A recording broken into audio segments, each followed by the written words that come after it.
bisa juga pintar-pintar mengelola keuangan, gitu kan, mengelola keuangan. Jadi jangan salah menaruh uang, jangan salah mempercayakan menitipkan uang kita ke konsultan, gitu ya. Tapi kita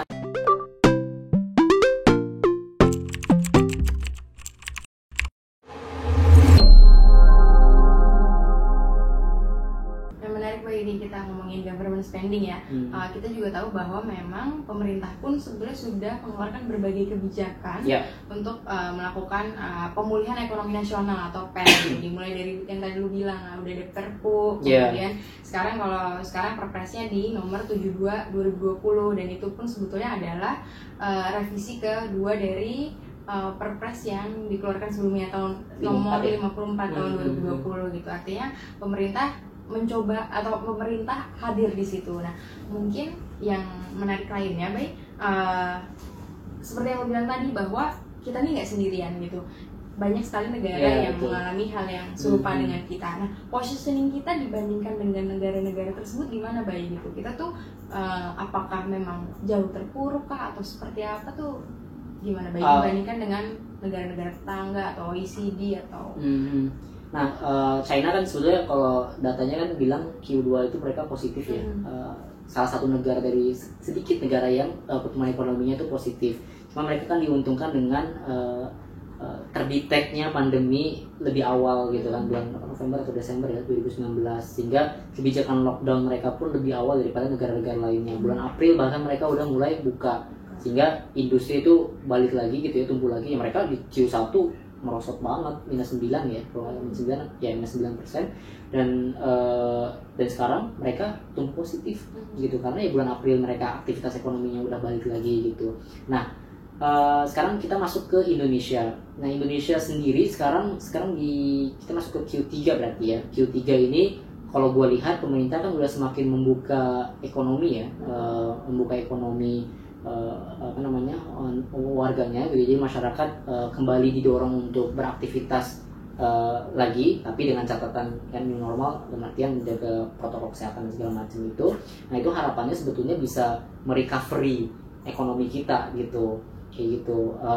Itu satu. Terus yang kedua juga harapannya adalah program-program yang tadi lu mention itu, program-program yang dikeluarkan oleh pemerintah cukup besar, lebih dari 600 triliun ya, yang dialokasikan oleh pemerintah, dan itu mostly memang untuk pemulihan ekonomi nasional, mostly untuk merecovery ekonomi.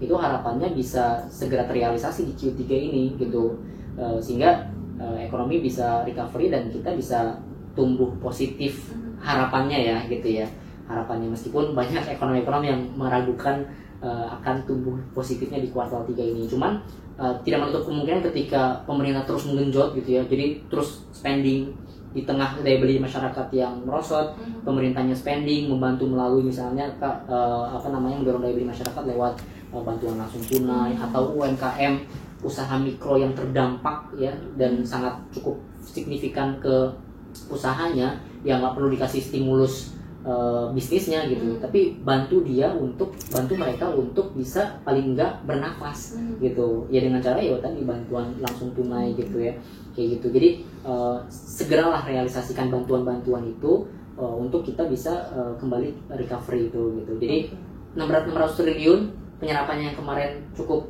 kecil gitu ya, di kuartal 3 sih harapannya supaya bisa lebih ini sih, bisa lebih lebih besar lagi. Oke. Itu kan kalau kita ngomongin kebijakan pemerintah nih ya, sebenarnya kan yang kita pertanyakan adalah apa yang harus kita lakukan gitu. Karena sekarang kita bilang tapi kita memang belum masuk ke resesi. Kita belum tahu nih kita resesi atau enggak gitu. Nah, menurut lu kita harus gimana sih? Gue sebagai netizen, rakyat gitu kan. Saat ini gue harus ngapain gitu, dan nanti saat resesi gue juga harus ngapain sebenarnya gitu untuk mengurangi lah gitu, atau apa sih kalau gue netizen yang bijak, apa yang harus gue lakukan gitu. Jadi kalau pertama tadi kita memang berharap besar sama pemerintah ya, ketika pengangguran yang melonjak naik lagi sekarang gitu ya, berapa juta gitu kan tambahan pengangguran gitu, itu bisa di recover dengan penciptaan lowongan kerja baru gitu ya, atau penambahan skill masyarakat dan seterusnya itu gitu. Nah, dengan cara ya salah satunya kan dengan public spending tadi itu gitu.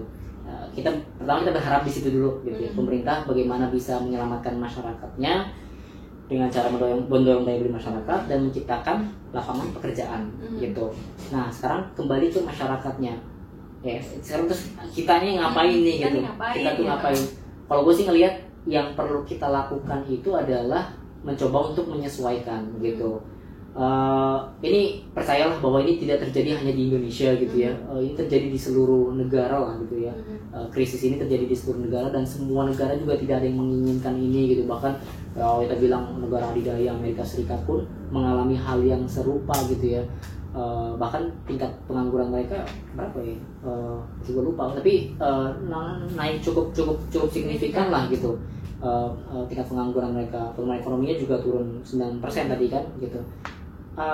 Nah, masyarakat dari sisi masyarakatnya ya kita harus mencoba menyesuaikan dengan cara, contoh misalnya usaha-usaha yang biasa kita lakukan secara offline, yang itu bisa jadi bahkan pada saat sebelum pandemi pun kurang efektif, itu bisa kita geser dengan berjualan secara online misalnya gitu. Jadi mencoba untuk menggeser paradigma konvensional yang sebelumnya gitu ya ke cara-cara yang lebih baru lagi gitu. Nah, ya itu salah satunya diantaranya itu gitu. Terus kemudian yang kedua bisa juga pintar-pintar mengelola keuangan, gitu kan, mengelola keuangan. Jadi jangan salah menaruh uang, jangan salah menitipkan uang kita ke konsultan gitu ya. Tapi kita harus paham juga gitu ya bagaimana bisa memutar uang ini gitu ya. Jadi ya kita karena aktivitas fisik kita terbatas, sebetulnya kan dengan kita istilahnya memutar uang dengan melalui investasi itu juga kan salah satu cara kita untuk bisa bertahan juga gitu.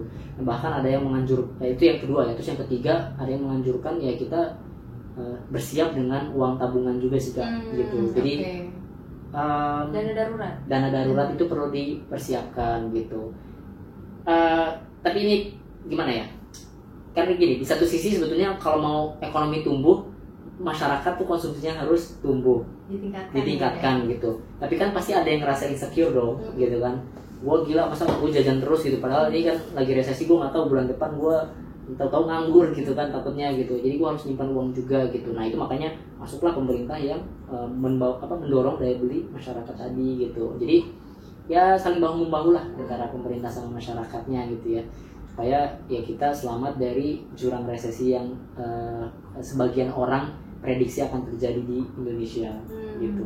Oke, jadi kalau tadi itu ya 3 hal itu ya Mbak ya. Pertama dari pemerintah, kemudian karena gini Mbak, kenapa gue nanya itu karena pastinya banyak kan teman-teman di rumah juga kayak ya itu tadi lu bilang gitu, terbagi dua gitu. Di satu sisi gue pengen membantu nih dengan meningkatkan spending gue, misalnya gue coba belanja di UMKM atau segala macam. Tapi di satu sisi juga gue cukup khawatir kalau misalnya resesi terjadi kemudian gue tidak punya dana darurat gitu. Jadi memang itu yang harus porsinya bisa kita atur ya gitu. Tapi satu lagi Kak, gue lupa mention nih. Jadi kan tadi kita ngomongin Perpu itu ya, yang mengatur bahwa defisit jadi kan gini, pemerintah itu kan sekarang diberikan wewenang untuk melakukan kebijakan fiskal ekspansif yang cukup masif ya. Itu maksudnya apa sih gitu kan?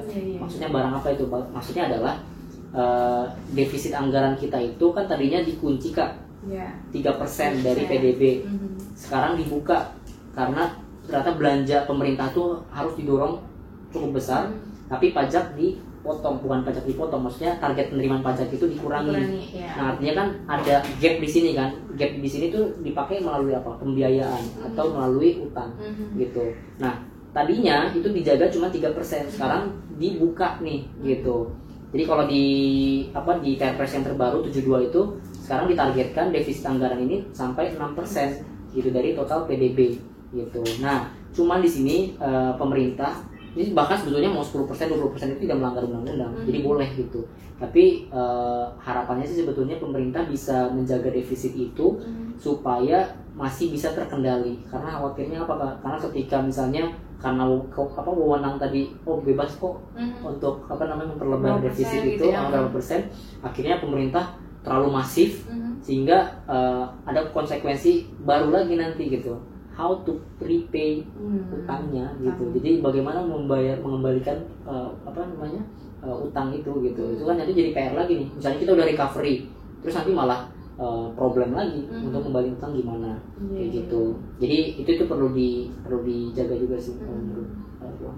Oke, baik. Jadi tadi yang gue tangkap ya, bahwa ya itu sekarang kerannya udah dibuka ya, dari awalnya memang 3%, biasanya kan memang diatur ya setiap kerannya itu di 3%. Sekarang ya udah kita dibuka kerannya oleh pemerintah, tapi tetap juga jangan sampai dibukanya terlalu lebar gitu kan. Dan kita sebagai masyarakat, tadi yang lu bilang ada beberapa hal yang bisa kita lakukan untuk mempersiapkan diri atau untuk mempersiapkan diri di kondisi yang sekarang gitu. Mungkin bagaimana penutupannya?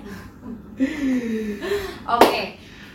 Thank you Abah, ini luar biasa diskusi yang menarik banget ya soal resesi ini gitu kan. Semoga ini cukup membantu teman-teman untuk menambah insight-nya sebenarnya resesi apa, kita harus ngapain, pemerintah udah ngapain gitu kan. Sampai jumpa di lapak ekonomi selanjutnya. Masuk Pak Eko. Dadah.